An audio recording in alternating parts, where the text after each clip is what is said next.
thought he'd be. Good fighter. You've been down against two of the hardest punchers ever. Yeah. Deontay Wilder and now Francis Ngannou. How hurt were you in that third round? Just a flash knockdown behind the head. I think it was like a glancing blow at the back of the head, and it was what it was. It was all right. Now, in your corner, Sugar was telling you not to engage. Was it about saving the December 23rd date, or why was that the plan when it seemed like it was a close fight? Just boxing, you know. I was just using me jab boxing at the end of the fight there. Not getting involved in a brawl, getting cut or whatever, right at the end of a fight. Obviously, offensively, you were not surprised by his power. What's going on, people? It's your man, the YB, back once again. So, we just heard some more fibs from Tyson Fury. A legend. Oh, it was a glancing. Well, I think the shot was glancing. I think, in fact, that's well established. Francis Ngannou himself said, I didn't even hit Tyson Fury properly. This was a check hook, essentially. I was moving backwards. I was defending. I was looking to rock and roll. Yeah? When you're looking to rock and roll and throw a shot at the same time, you're not loading up. Francis wasn't even on the front foot. He was pulling back. Again, check hook. So we know it was glancing. What we didn't know until Tyson Fury liked to point out, oh, it was the back of the head. And he says it twice. Oh, it was a glancing blow in the back of the head. And yeah, it was a punch to the back of the head. And I wouldn't mind, genuinely. I wouldn't mind. I'm not even going to bother looking into it. I would bother looking into it. If Tyson Fury was an honest man, yeah, who fought fairly himself, I'd say, you know what, let's look into this. Let's have a look and see if it was a blow to the back of the head. But let's not forget, people, what we know for a fact is Francis Ngannou, and he is the MMA fighter, people. Francis Ngannou, the MMA fighter. All he did all night was throw his fists. He could have thrown knees. He could have done headlocks. He could have done elbows. He could have done whatever he wanted in there. He was the one who threw fists. So, to be quite frank, whether it hit you on the back of the head or not, I don't even think there's anything wrong with it. I've got to be honest with you. Rabbit punching is different. But at the end of the day, people, it's a fight. That's the bottom line for me. Same as why I critique Usyk. Usyk rolling on the floor from a body shot. It's a fight, people. Yeah? Imagine if there was no referee. The way I see boxing, the way I see fighting is, there's two men and you versus him, throw your hands until the other guy can't anymore. That's how I see it. I don't see it like, oh, well, this particular rule says that if your belly button and if your navel and if you pull up this band to your belly, no, go in there, throw your hands and win, or don't, or lose. Yeah? So I ain't interested. Ngannou threw his big hand, and you also got to appreciate that things are moving, right? And I haven't even seen it, but I'm assuming what Tyson Fury is saying is correct, which I don't believe, but let's assume it was back of the head. You got two big men. Fury's slippery and moving. Ngannou's moving.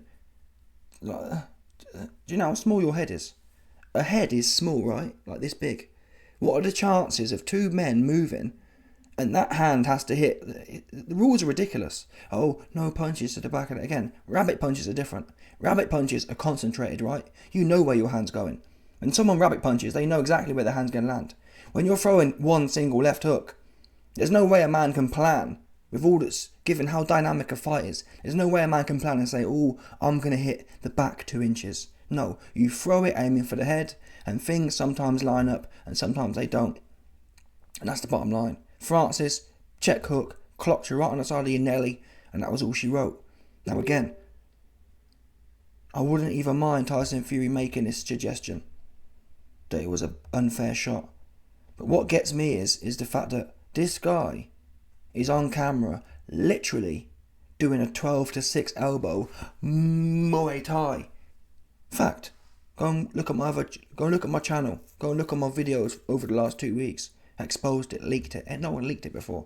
Your man the YB leaked the fact that Tyson Fury, throwing a 12-6 illegal. It's not even legal in mixed martial arts. The 12-6, straight over the top, trying to catch Ngannou with an elbow.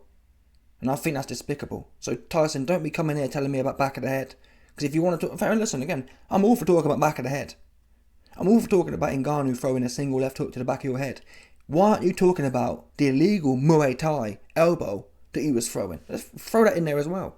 Oh, Ngannou hit me on the back of the head, but I also tried for a Muay Thai elbow. Do you know what I'm saying? Oh, you didn't want to mention that, did you? No, because what these guys do is they always want to colour things into their favour. Oh yeah, well it was to the back of the head, and trying to play the sympathy card. And all the Fury fans jump on it. Oh, he got hit at the back of the head. It was the back of the head, and the back of the head. Meanwhile, not one Fury fan who's ranting and raving about the back of the head mentions the elbow. Yeah, a punch to the back of the head is legal. I'm sorry, it is. And I've explained why. An elbow is never legal in a boxing fight. Never. Yeah, the same way for me, Daniel Dubois' body shot is legal on Usyk. An elbow is never legal. It's just not in the realm. Do you understand? A punch isn't in the realm. I don't care where it lands. Especially one-offs. It's one thing if you're in there and you're constantly doing the same thing again and again. That's a whole different ball game. But one-offs, they count all day for me. That's the nature of sport. Sport is random. Sport is complex. Sport is dynamic. You're never going to get perfect things to line up. Yeah? So, this guy Fury, it was the back of the head, bro. Just call a spade a spade. The truth is, and this interviewer as well, you can tell these interviewers are corny. This interviewer is ESPN, his team Fury, yeah. This interviewer is trying to suck Fury off. Listen to this. Wait to hear this again. Wait to hear this. Brawl, get cut or whatever, right at the end of a fight. Obviously, offensively, you were not surprised by his power. Defensively and... Obviously, offensively, you were not surprised by his power. Well, no, he was surprised. That's why he ended up on his backside. Yeah, this was a 10-1 fight. No one thought he had a prayer. In fact, John Fury and Tyson Fury, and I was laughing. I ain't gonna lie. I'm gonna make out that I was something different. But anyone who knew boxing was laughing at the state of Ngannou. John Fury was saying, Tyson Fury was saying, if Ngannou comes in the ring looking like that footage, he's gonna be in trouble. Yeah, they was laughing at him. They was laughing at him saying, and I was laughing. I'm not saying I wasn't, but everyone in the know in boxing was laughing. If that guy thinks his them shots are going to do anything in boxing, he's got another thing coming. So to sit there and say, oh, well, we knew he wasn't... No, he rocked your world. Big facts. Francis Ngannou rocked Tyson Fury's world. You couldn't believe it. Couldn't believe his luck. And the other bit that gets me is when he's explaining the whole situation with Ngannou. In fact, let's replay it. Listen to this. Listen to this one, yeah?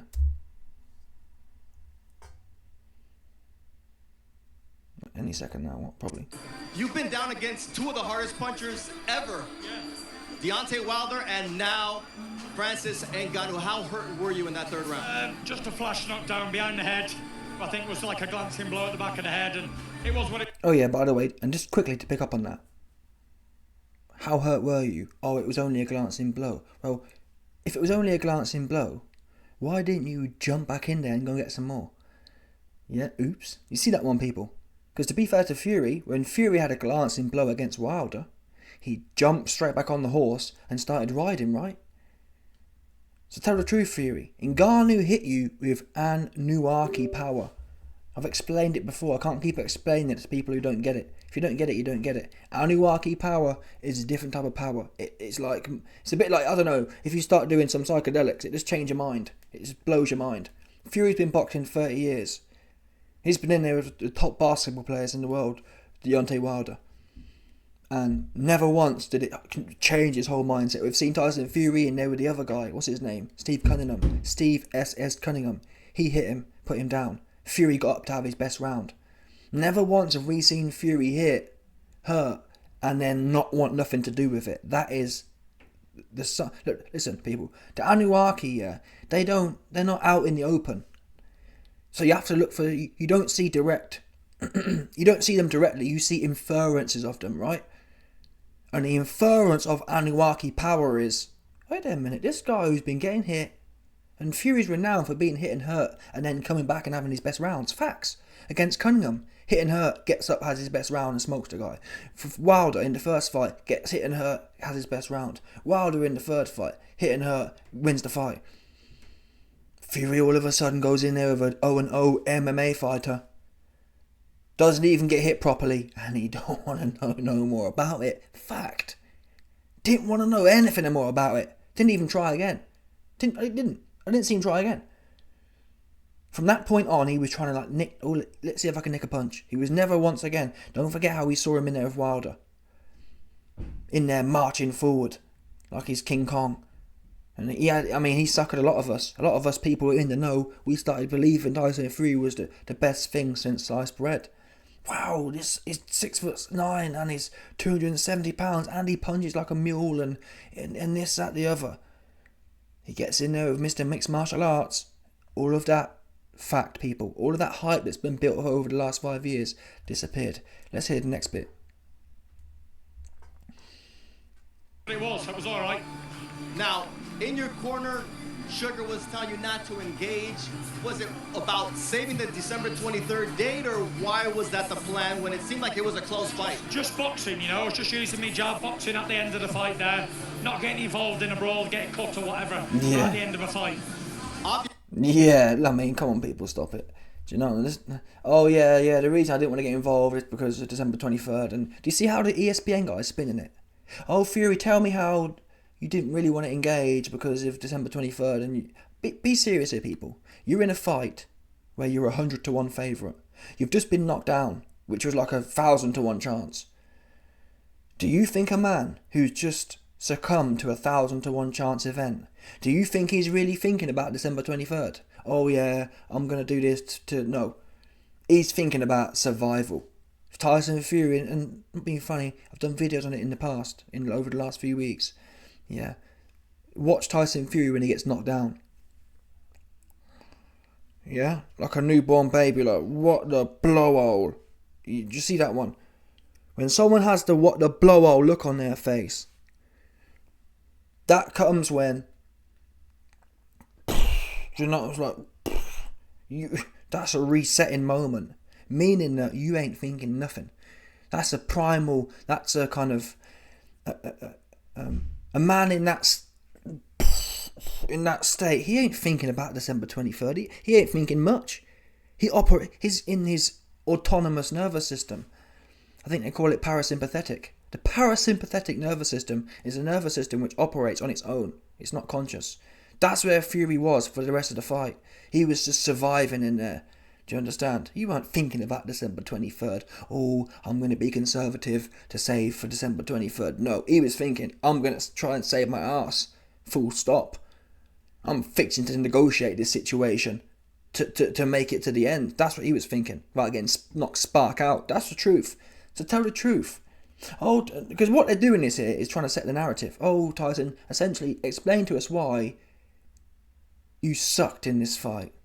And rather than saying Francis Ngannou is an Anunnaki god, it's, oh well, I was being conservative, not wanting to get cut before the end of a fight. God, who thinks that? Who here believes that? Fury fans. I do. Me.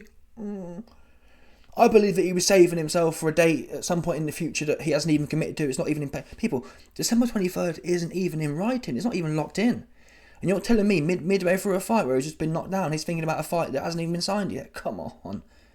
But the ESPN shield has been wheeled out to set the narrative and to justify to the fans why he looks so bad. Yeah? Rather than giving Francis his props. Because for me, I'm not going to be disrespectful to real boxers, but for me, Ngannou, the top two boxers right now, definitively, is Zhilei Zhang and Francis Ngannou. That's the facts. Because Zhang and Ngannou have chins, which cannot be said for the rest of the heavyweight division. Although, yeah, listen, Ngannou's pretty new, but even in the UFC, listen, Ngannou's been getting hit in UFC, people, with 4-ounce gloves, so I think it's fair to say his chin's alright. Ngannou's chin is legit. Zhang's chin's legit. Both of their speed is legit. Both of their power is legit. Both of their IQs are legit. All what's come out in the wash now is that Fury was essentially a weight. Bully. He was good at going in there with 220 pounds soaking wet dudes like Wilder, which is like 4 weight divisions. Legitimately, people, that's how it works out. Fury versus Wilder was a 4 or 5 weight division fight. And it's no shock that he looked good, is it? Let's be real. It's like a Inoue fight. I mean, it's like, I don't know. It's like Terence Crawford fighting Inoue. I mean, I'm sure there's some people out there who think that'll be entertaining. And to be fair, I wouldn't mind watching it, just for the hype's sake. But realistically speaking, we know what's going to happen. He knew he can be food. Do you understand? That's what's going to happen. So Fury goes in there and he made a hash of it. He was in there 3, 4, 5 weight divisions heavier than Wilder and still made a hash of it in the third fight. Do you understand? So the truth is, there's levels to the game, and we've now found out Tyson Fury is not the top level. And I've felt it for years. I just haven't felt that. I never felt he was powerful. I never felt he had a good chin. I've always respected his spirit, but I've never respected the other elements. But because people like AJ have fallen off, people like Wilder are no good. It kind of like, well, he must be that great then because he's washing up all the bums. Now we've got some real decent people, Zhang, Ngannou. Now it's becoming I think Zhang will wash Fury even more so than Ngannou. Why? Zhang has the experience. He's as calm as Ngannou, but he knows how to get it done. He knows how to land shots. Ngannou was in there, and he said himself, I was in there, I'm new to it, I'm kind of politicking. Zhang, he'll politic for a few rounds, but then he looking to eat. Anyway, let me know your thoughts. Oh yeah. Oh, you man know what time it is. Just in case you didn't know what time it was. You man know YB going to show you what time it is.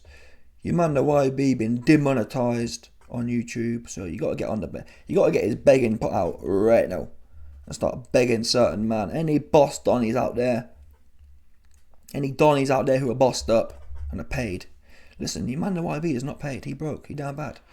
He fixing to sign. Oh, allow it. He fixing to sign on tomorrow, and that is a fact. He's signing on 100%. So any boss donnies out there, there's a link in the description.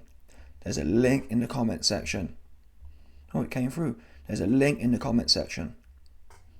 Posted, pinned. To support your man, the YB. So shout out to my doggy Alistair. Shout out to my doggy Frank. Shout out to my doggy Ashley. Shout out to my doggy Siraj. Yeah? Any boss. Listen, if you ain't paid, you ain't paid. That's what it is. But if you paid, if you're a big boss, any big bosses out there, yeah, who be paid like that, and you want to sponsor a Dusty Dog, I told you before, November 12th is sponsor a Dusty Dog Day. Yeah, so any boss donnies out there who fixing to sponsor a Dusty Dog Day, Dusty Dog, his hands up right now, 100%. The begging pot is out, 100%. Smash the like button, subscribe. Oh yeah, and if you can't boost up the coin, then go and boost up the IG and get me some clout pussy. Because your man know YB, he dying for pussy right now. He must, 100%. I need 100k subs, 100k followers on Instagram, so I can get me some clout pussy. No doubt.